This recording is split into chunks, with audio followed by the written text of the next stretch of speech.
Build-up is a common problem in the lock community. So in this video, I'm going to talk through the different types of build-up and how you can prevent them. Hey, what's up you guys? Welcome back to The Real Zedbee. I'm Zinhle and I use this platform to talk about my lock journey as well as share tips and tricks on how you can style and maintain your locks from the comfort of your own home. So let's talk about build-up. Now you may have heard me say build-up is real continuously on this channel and you're probably not sure what I'm referring to, or maybe you are new to the lock community and you really aren't sure what causes build-up or what build-up even is. Or maybe you're starting to see some certain things sticking around in your hair and you're wondering what is the cause of it, or what is it and how to get rid of it. This video is going to address exactly those issues. So basically there are 5 types of build-up.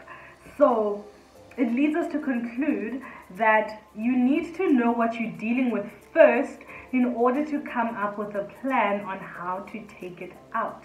Because if you're going to use the same general blanket approach, then it's not going to be very effective. So let's get into these 5 types of build-up. So the first one I want to speak about is product build-up. It's probably the one that you are most familiar with, and we know it comes from product not fully coming out of your hair, or product not being rinsed out of your hair properly, or even having product that just sticks around in your hair for whatever reason. However, did you know that you can also get product build-up from using the wrong products? So that is why many people in the lock community caution you against using things such as beeswax, things that are creamy, and butters on your hair, because those things tend to stick around and those things are notorious for being difficult to wash out of your hair, thus causing product buildup. Also, be extra careful when you're using heavy oils such as Jamaican black castor oil. Now, although Jamaican black castor oils has so many benefits that we need, you should really make sure that you are using it sparingly, especially if you don't have a wash day that is as frequent or as regular as mine, which is once a week. So how do you prevent product buildup? The best way that I can think of is try as far as possible to use products that are specifically formulated or specifically made for locked hair.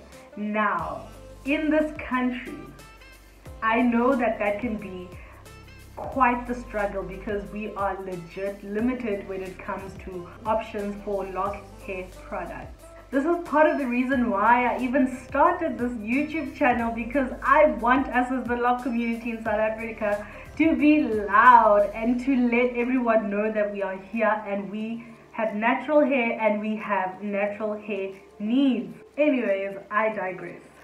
I have seen some pretty interesting offshore companies and brands coming out with all these lock specific products, and I've been somehow willing to sort of try them out, okay? And I'm pretty sure a lot of you guys have also wanted to try them out, but I'm aware that when you buy something from another country, there's a lot of admin involved. There might be customs involved, there might be a long waiting period involved, there might be a variety of things, exchange rates, doing this and that. So if you would like for me to order from those sites and share with you and report back to you what my experience was, I am more than happy to be your sacrificial lamb. All you have to do is to let me know down in the comment section below which products or which brand or which website, Instagram boutique you would like me to order from, and I will come back and report to you how my experience was, both the side of ordering as well as using the product. So I would be more than happy to try out those products for you guys so that you don't have to waste your money and time on something that you will probably use once and throw away. So let me know which products you would like me to review, which are offshore products, which means from other countries. Let me know down in the comment section below. And then we move swiftly on to the next one. So I need you to remember back to this video over here where I basically spoke about how annoying it was to have long locks. Okay, so you might remember from the video that your locks get caught into your food, your makeup, other people's makeup, all sorts of things, right? And this is what is known as debris buildup. Now this type of buildup is totally preventable, because one thing that you can do, especially when you're eating, is to just have a clip where you would literally just clip your hair back, or always have a hair tie handy everywhere you are. Always have a hair tie so that when you're eating or when you're doing your makeup, you can just put your hair up in a little ponytail so that it's out of the way, right? So that you don't find yourself having all sorts of food building up in your hair, and also clumps of foundations and concealers and all of that stuff. So yeah, make sure you have a clip or a hair tie when you go and eat, so that you put your hair back, and make sure that you either wear a bonnet, a headscarf, any sort of headband when you're doing your makeup, to make sure that your hair is out of the way, so that you don't unknowingly have your hair touching all sorts of things that are going to stick around. Next up is environmental buildup. Now, as the name suggests, environmental buildup comes from things that are floating around in the environment. This can come in the form of maybe dust or dirt particles that just stick around in your hair without you even knowing most of the time. And maybe another time you're at the beach and there's a nice light breeze and you like flipping your hair and it's so nice. But guess what? You are going to have sand particles sticking in your hair. Even though you won't see them, they will stick around because they are attracted to the oils that we use. And those sand particles sticking around and mixing with the oil that you use over an extended period of time will then result in buildup. In order to prevent buildup from environmental factors, you should wear a scarf or a hair bonnet or some type of covering, especially when you are cleaning, because that's when probably you'll experience the most dust. If you're going to the beach, make sure that you're wearing some sort of hat or, you know, like light covering, just so that you know that your hair is going to be protected from the sand. Also, when you come back from the beach, please wash your hair. You don't want all of the gunk from the beach and also the sand to be sticking around and causing buildup. So if you've been to the beach, maybe wash your hair when you come back, so that you don't have to deal with it at a later stage, okay? And then the fourth type of buildup is biological buildup. Now, if you think about this logically, right? When I'm talking about biological, I'm talking about things that come from you, things that come from your body. What I'm talking about here is flakes from your scalp, if your scalp is flaky. I'm talking about dandruff.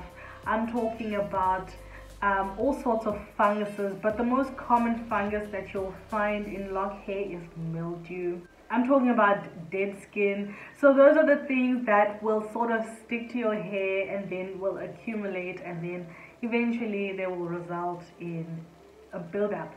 So how do you prevent biological buildup? Get to know your hair. I cannot stress this enough. you need to know your hair. For example, your scalp may be flaky due to maybe you don't moisturize it as much, right? So it's flaky because there's a lack of moisture, or it could be flaky because you have some sort of scalp condition. Now, if you don't know which basket you fall into, then how are you going to know exactly what you are treating? Then you're not going to know how to prevent your scalp from being flaky and producing flakes that are going to stick around in your hair to cause buildup, right? So you need to know your hair. As much as there's content creators like myself who are going to give you tips and general tips and tricks, shortcuts here and there, but you also need to apply your own mind to the tips that we give. You need to be like, okay, so my hair is a little bit finer, so this is how I am going to apply this tip. You know, don't just take everything in as it comes from all different directions. You also need to apply your own mind, and that only comes through you actually doing the work and getting to know your hair. Again, based on you knowing your hair, you will then know when to shampoo your hair. You will know when to detox your hair. You will know at which intervals to wash your hair, because as I keep saying, all of our hair is not the same, okay? We don't all have the same hair.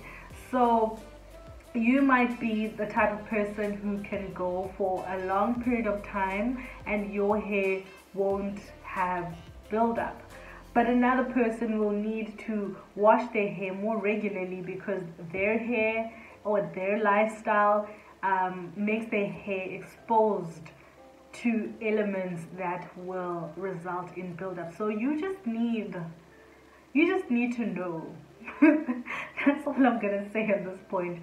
You just need to know your own hair, and then you will know what tips to put into place in order to prevent buildup in your hair.